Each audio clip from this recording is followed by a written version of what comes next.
great additional example of the ways in which genes are not be-all, end-all. Fancy technique where you can take a specific gene out of a mouse, that mouse and its descendants will not have that gene, you have knocked out that gene. So there's this one gene that codes for a protein that has something to do with learning and memory, and this fabulous demonstration, knock out that gene and you have a mouse that doesn't learn as well. Ooh, a genetic basis for intelligence. What was much less appreciated in that landmark study that got picked up by the media left and right is take those genetically impaired mice and raise them in a much more enriched, stimulating environment than your normal mice in a lab cage, and they completely overcame that deficit. So when one says in a contemporary sense that, oh, this behavior is genetic, to the extent that that's even a valid sort of phrase to use, what you're saying is there is a genetic contribution to how this organism responds to environment. Genes may influence the readiness with which an organism will deal with a certain environmental challenge. You know, that's not the version most people have in their minds. And not to be too soapboxing, but run with the old sort of version of it's genetic, and it's not that far from a history of eugenics and things of that sort. It's a widespread misconception, and it's a potentially fairly dangerous one. One reason that the sort of biological explanation for violence, one reason that hypothesis is potentially dangerous, it's not just misleading, it can really do harm, is because if you believe that, you could very easily say, well, there's nothing we can do to change the predisposition people have to becoming violent.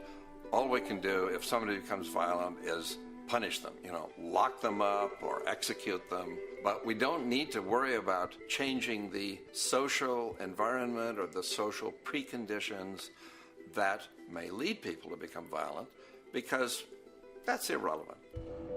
The genetic argument allows us the luxury of ignoring past and present historical and social factors. And in the words of Louis Menand, he wrote in the New Yorker, very astutely, he said, "It's all in the genes, an explanation for the way things are that does not threaten the way things are. Why should someone feel unhappy or engage in antisocial behavior when that person is living in the freest and most prosperous nation on earth? It can't be the system. There must be a flaw in the wiring somewhere," which is a good way of putting it. So the genetic argument is simply a cop-out, which allows us to ignore the social and economic and political factors that in fact underlie many troublesome behaviors.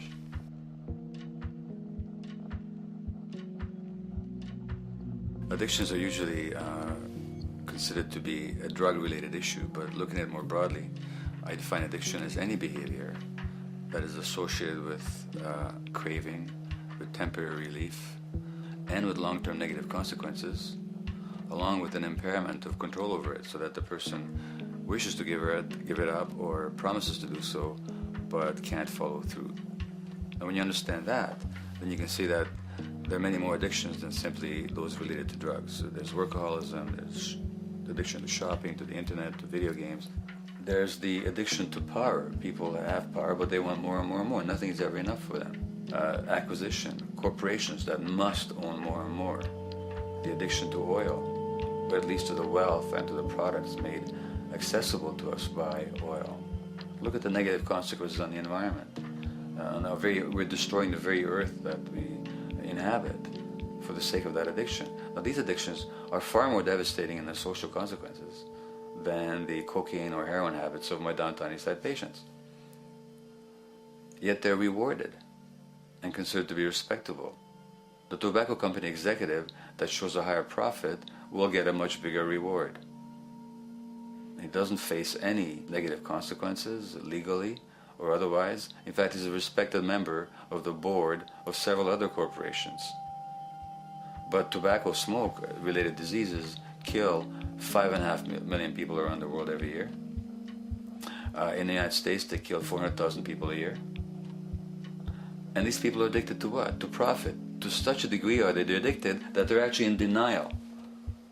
about the impact of their activities, which is typical for addicts, is denial. And that's a respectable one. It's respectable to be addicted to profit no matter what the cost. So what is acceptable and what is respectable is a highly arbitrary phenomenon in our society. And it seems like the greater the harm, the more respectable the addiction.